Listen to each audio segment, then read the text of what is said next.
கலரி கறி. ஆஹா, பேரை கேட்டாலே போதும் நாக்குல எச்சி ஊறும் இல்லையா? காயல்பட்டினத்தோட ரொம்பவே ஸ்பெஷலான ஒரு மட்டன் டிஷ் இது. ஆனா அந்த அசல் சுவைய கொண்டு வரதுக்கு மணிக்கணக்கா கிச்சன்ல நிக்கணுமேன்னு யோசிக்கிறீங்களா? இனி அந்த கவலையே வேண்டாம். எப்படி வேகமா அதே சமயம் அச்சசலா அதே டேஸ்ட்ல பண்றதுன்னு தான் நாம இப்ப பார்க்க போறோம். நம்மள பலரும் வீட்ல மட்டன் குழம்பு வைக்கும்போது ஒரு பிரச்சனைய சந்திச்சிருப்போம். அதாவது மட்டன் சரியா வேகாம ரப்பர் மாதிரி இருக்கும். மணிக்கணக்கா வேக வச்சாலும் சில சமயம் அது சரியாக வராது.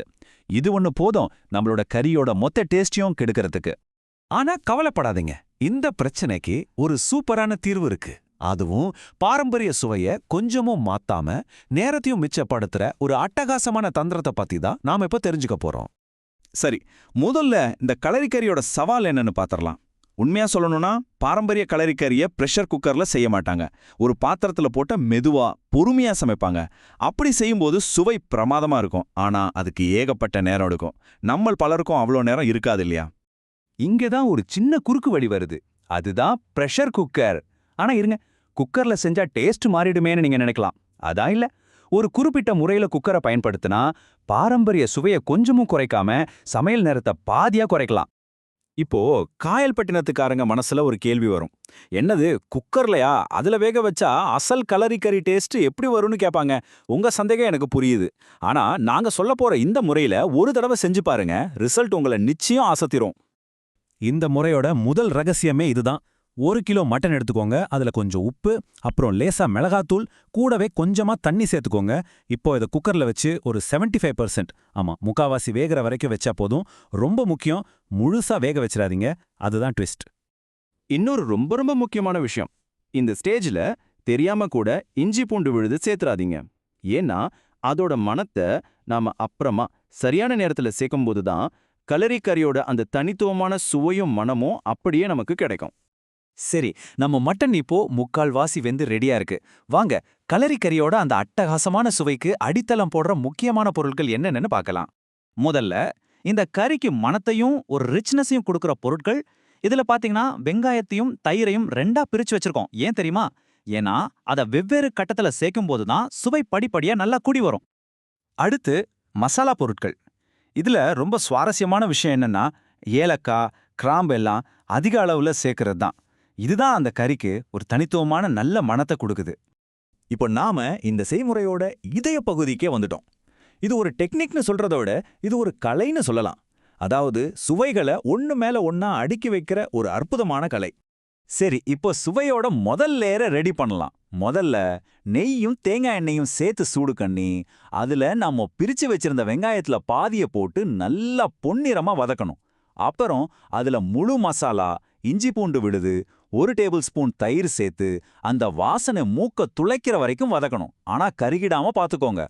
பாருங்க, இந்த முறையோட சூட்சமமே இதுதான். முதல்ல தாளிப்பு, அதுக்கு மேல வெந்த மட்டன், அதுக்கு மேல பச்சை வெங்காயம், மசாலான்னு ஒண்ணு மேல ஒண்ணு அடுக்கிட்டு கிளறவே கூடாது. அந்த மட்டன் வேக வச்ச தண்ணிய ஓரமா ஊத்திட்டு அப்படியே மூடி வச்சு வேக விடணும். அப்பதான் ஆவியிலே எல்லா சுவையும் ஒன்னா சேரும். இந்த 10 நிமிஷம் ரொம்ப முக்கியம். பாத்திரத்தை மூடிட்டு அடுப்ப சிம்ல வச்சிருங்க. எந்த காரணத்துக்கு கொண்டும் அதை தொந்தரவு பண்ணாதீங்க. உள்ளுக்குள்ள ஒரு மேஜிக்கே நடந்துட்டு இருக்கும். அந்த 10 நிமிஷம் முடிஞ்சதும் இப்போ மெதுவா எல்லாத்தையும் ஒன்னா கலந்து விடலாம். இப்போதான் அந்த அடுக்கி வச்சிருந்த எல்லா சுவையும் ஒன்னோட ஒன்னு சேர்ந்து மட்டன்ல நல்லா இறங்கும். மீதம் இருக்கிற 25% வேக்காடும் இந்த நேரத்துல நடந்துரும். நீங்க சமைக்கும்போது உங்க கறி பெர்ஃபெக்ட்டா வரணுமா? அப்போ இந்த டிப்ஸை ஞாபகம் வச்சுக்கோங்க. ஒருவேளை தண்ணி பத்தலைனா மட்டன் வேக வச்ச தண்ணியை ஊத்துங்க. அதுவும் இல்லைனா சூடான தண்ணியை மட்டும் ஊத்துங்க. பச்சை தண்ணி ஊத்துனா மட்டன் கல்லு மாதிரி ஆயிடும். ஜாக்கிரதை. எல்லாம் முடிஞ்சது. இப்ப நாம கடைசி கட்டத்துக்கு வந்தாச்சு. இந்த கறிக்கு ஒரு ரிச்சான கிரீமியான ஒரு ஃபினிஷிங் டச் கொடுக்க போறோம். அந்த கிரீமியான தன்மைக்கு காரணம் என்ன தெரியுமா? இந்த நட்ஸ் பேஸ்ட் தான். ஊற வச்ச பாதாமையும் முந்திரியும் நல்லா நைஸா அரைச்சு எடுத்துக்கணும். இதுதான் நம்ம கறிக்கு ஒரு நல்ல திக்னஸையும் ரிச்னஸையும் கொடுக்கும். ஆனா ஒரு முக்கியமான விஷயம், இந்த பேஸ்ட்டை 2 டீஸ்பூன் மட்டும் சேர்த்தா போதும். அதுக்கு மேல சேர்த்தீங்கன்னா கலரிக்கறியோட அசல் நிறமும் சுவையும் மாறி வேற ஏதோ குருமா மாதிரி ஆகிடும். அதனால அளவா சேருங்க. இந்த நட்ஸ் பேஸ்ட்டை சேர்த்த பிறகு மறுபடியும் அடுப்பை சிம்ல வச்சு ஒரு 10 நிமிஷம் கொதிக்க விடுங்க. அப்பதான் அதோட பச்சை வாசனை போய் கிரேவி நல்லா திக்கா அருமையான பதத்துக்கு வரும். அவ்வளவுதான், சுட சுட களரி கறி ரெடி. அப்ப பாருங்க, பாரம்பரிய முறையில மணிக்கணக்கா சமைச்சு கறி வேகுமா வேகாதான்னு கவலைப்படுறதுக்கு பதிலா நம்ம முறையில வேகமா திறமையா அதே 100% அசல் சுவையோட கலரி கறிய செஞ்சிடலாம். சரி, நீங்க இந்த ரெசிபியை ட்ரை பண்றதுக்கு முன்னாடி ஒரு 4 முக்கியமான விஷயத்த மட்டும் ஞாபகம் வச்சுக்கோங்க. 1. மட்டனை 25% தான் வேக வைக்கணும். 2வது, அந்த கிளறாத லேயரிங் டெக்னிக்.